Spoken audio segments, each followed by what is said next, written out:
Believe in me, see, into unquenchable fire, where the worm dieth not.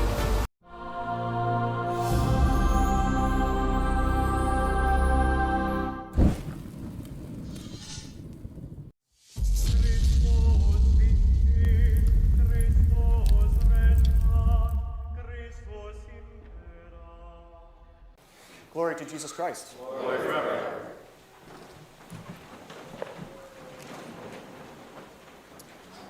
It happens every so many years where we actually get what some people call the proverbial twofer. All right, so we are celebrating the fixed feast of the preeminent apostles, Saints Peter and Paul. And this feast primarily celebrates their martyrdom, but also recognizes their equality as apostles. And we'll talk about that in just a few moments. But that happens on a Sunday, so of course we celebrate both of these feasts, and it is a holy day of obligation. So we have that joy in front of us now. But we have two very different experiences here.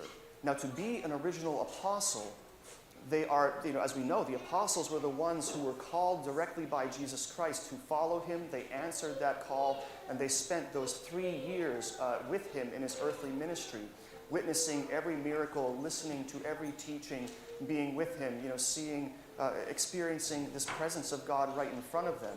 They were the direct witnesses, and also the direct witnesses to his resurrection.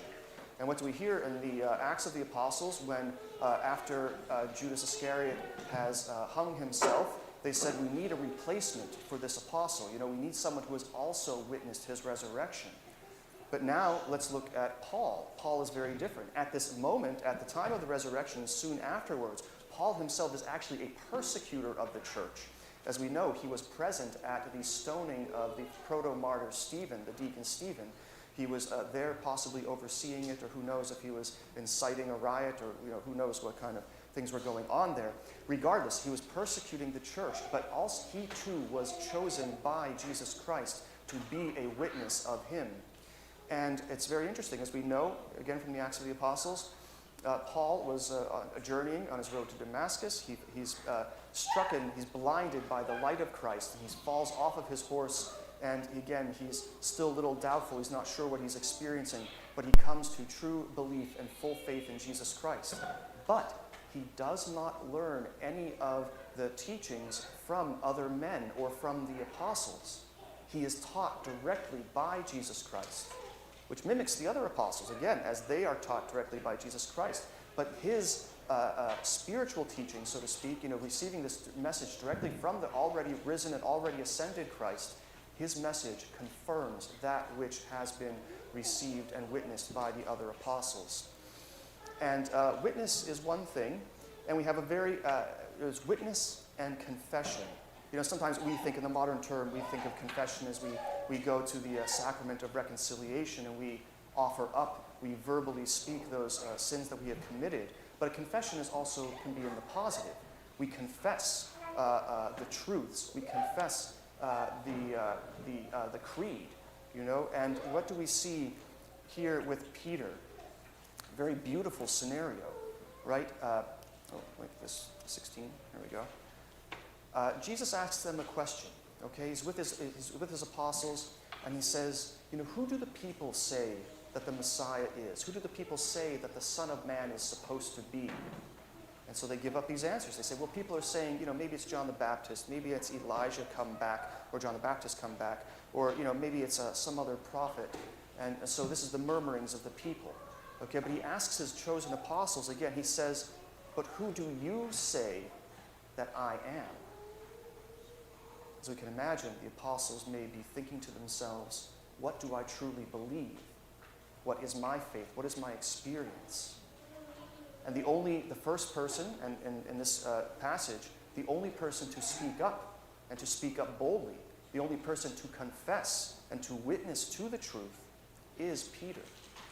He says, what does he say? Okay, I don't want to get the words wrong.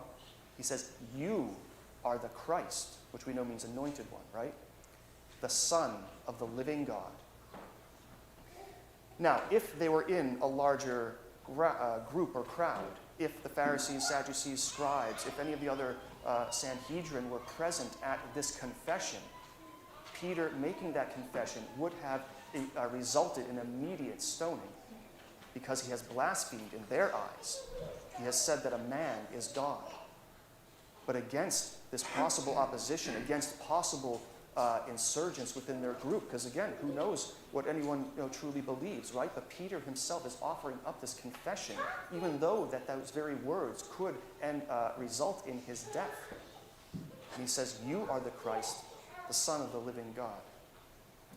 Of course, Jesus says that this has not been revealed to him by any man, but it has been revealed to him by his Father in heaven. But as Jesus asks his apostles this question, he also, again, in our reading, every time we read Scripture, we experience it again, and Jesus is speaking directly to us. That question is also posed to us. Who do we say that the Son of Man is? We'll have to ask ourselves that question over and over again all through our lives. The older we are, the more frequently we're going to have to ask ourselves that question. Do we truly believe in the face of possible death that Jesus Christ is indeed the Son of God, the Messiah who came to bring us salvation, and that no other worldly thing, no other theology, no other ideology can replace that which is given to us in our faith and in and through Holy Scripture, that the faith that is Jesus Christ, the Son of God. So he asks that question, but he rewards Peter with what? He gives him the keys to the kingdom of heaven. Okay, and he gives mere men the power to bind and the power to loose. So now, again, mere mortals. This is the first time that happens. And of course, he gives them that after his resurrection. He says, what you held bound, and what you loose will be loosed, what you held bound will be held bound. So he reiterates that after his resurrection to his apostles. So they now have that ability and authority. So both of these men witnessed in and through their whole lives. Of course, we have that wonderful litany of Paul's, of his trials, and that's just a nice word, his challenges. Those are cute modern words that we use, but in reality, he has been beaten, he has been whipped, he has been shipwrecked, he has been floating on the sea, for, he said, over a day and a half or something like that, or maybe 2 days, he was floating at sea. And what happens when Paul is floating on the sea? He's a chosen apostle, chosen disciple of Jesus Christ. But I think in our context, sometimes we always want like an immediate response to our prayer. We always want, Jesus to come to us and to affirm us in our times of trial. But here, what's that trial? What is his perception? Is his prayer? But of course, he does believe that God will save him from all of those calamities. And he continues on boldly, no matter what physical challenge is assailed at him. His job, his vocation, his complete conviction is to tell people about the truth of Jesus Christ and that they can be saved from their sins when they live a life in and through him. Glory to Jesus Christ. Glory forever. Ave Maria Stella